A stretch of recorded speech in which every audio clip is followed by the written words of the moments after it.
జగన్మోహన్ రెడ్డి గారి పరిపాలనా కాలంలో రాష్ట్ర వ్యాప్తంగా పారిశ్రామికవేత్తలను తరిమివేయడం జరిగింది. విశ్వాసం కోల్పోయిన పారిశ్రామికవేత్తలు ఇతర రాష్ట్రాల వైపుకు చూసిన సందర్భాన్ని మనం అందరం కూడా గుర్తు తెచ్చుకోవాలి. ఎక్కడి నుంచో ఉదాహరణలు అవసరం లేదు. గుంటూరు పార్లమెంటు సభ్యులు, ఆనాటి గుంటూరు పార్లమెంటు సభ్యులు గల్లా జయదేవ్ గారు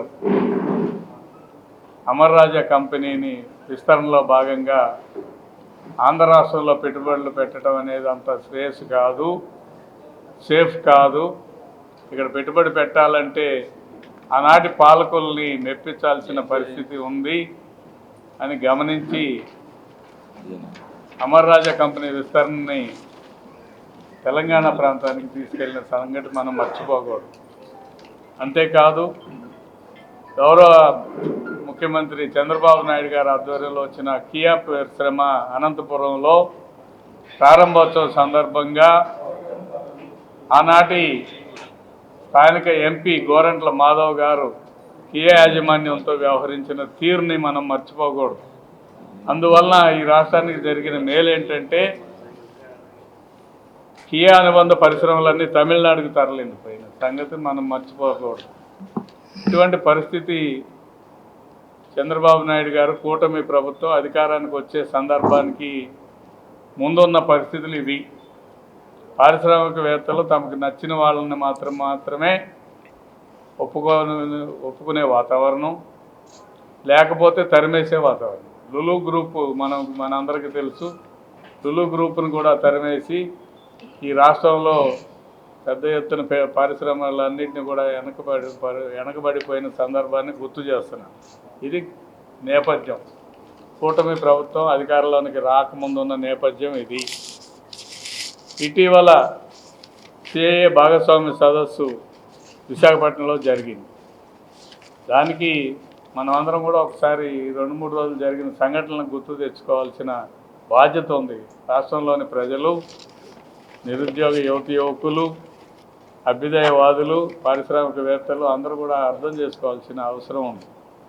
దానికి ముందు గౌరవ ముఖ్యమంత్రి వర్యులు నారా చంద్రబాబు నాయుడు గారు, గౌరవ ఐటీ శాఖ మంత్రులు నారా లోకేష్ గారు వివిధ దేశాలు పర్యటించి లండన్లో కానీ, అబుదాబిలో కానీ, ఆస్ట్రేలియాలో కానీ, మరి దేశంలోని ఇతర ప్రాంతాలు ముంబైలో కానీ, ఢిల్లీలో కానీ, ఇతర ప్రాంతాలు బీహార్ ప్రాంతాలను కూడా అవసరమైతే పర్యటించి ఈ రాష్ట్రంలో పెట్టుబడులు పెట్టడం ఎంత అవసరమో, దానివల్ల వాళ్ళకు వచ్చే మేలు కానీ, ఈ రాష్ట్ర ప్రజలకు వచ్చే మేలు కానీ వివరించి ఎక్కడికక్కడ రోడ్ షోలు నిర్వహించి ఒక నమ్మకాన్ని పారిశ్రామికవేత్తల్లో కల్పించిన మాట వాస్తవం అని మీ అందరికీ తెలుసు.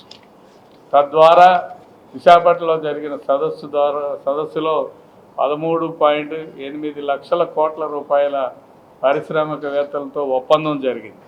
ఈ ఒప్పందం కేవలం ఒక ప్రాంతానికి పరిమితం కాదు. అనేక మన రాష్ట్రంలో ఉన్న వివిధ ప్రాంతాలు, రాయలసీమ కానీ, మరి కోస్తా ఆంధ్రప్రదేశ్ కానీ, ఉత్తరాంధ్ర కానీ, అన్ని ప్రాంతాలకి సమంగా పెట్టుబడులు వచ్చిన వాతావరణం మనం చూస్తున్నాం.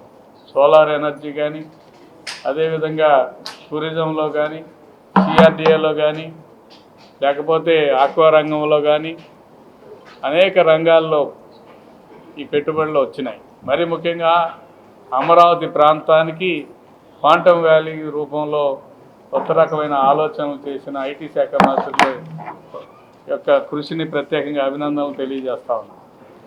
కూటమి ఎన్నికల ముందు ఒక హామీ ఇచ్చిన మాట మనం అందరం కూడా మర్చిపోకూడదు.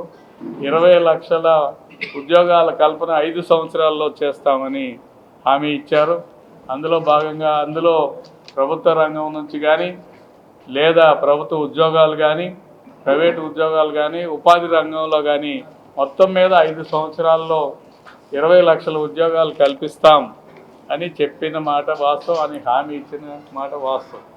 ఆ హామీ మేరకు ఇటీవల జరిగిన సదస్సులోనే 16,25,000 ఉద్యోగ కల్పన కోసం 13,86,000 కోట్ల రూపాయల పెట్టుబడులు ఈ రాష్ట్రానికి ఒప్పందాలు చేసుకున్నది మనం అందరం కూడా గమనించాలని తెలియజేసుకుంటూ, మరి దీని వెనక కృషి ముఖ్యమంత్రి గారు పోయిన ఇమేజ్ని తీసుకురావడంలో ముఖ్యమంత్రి గారు నిరంతరం పనిచేస్తూ ఉన్నారు. అదేవిధంగా పారిశ్రామికవేత్తలకు ఒక నమ్మకాన్ని కల్పించిన లోకేష్ బాబు గారి పర్యటనలు కానీ, వారితో చర్చించిన విధానం కానీ, అదేవిధంగా కేంద్ర ప్రభుత్వ మద్దతు కానీ, ఇవన్నీ కూడా మనకు తెలుస్తూ ఉన్న సంగతి గుర్తు చేస్తూ, ప్రత్యేకంగా విశాఖపట్నం కేంద్రంగా జరిగిన సదస్సు విజయవంతమైనందుకు అందరికీ ధన్యవాదాలు తెలియజేస్తూ నమస్కారం.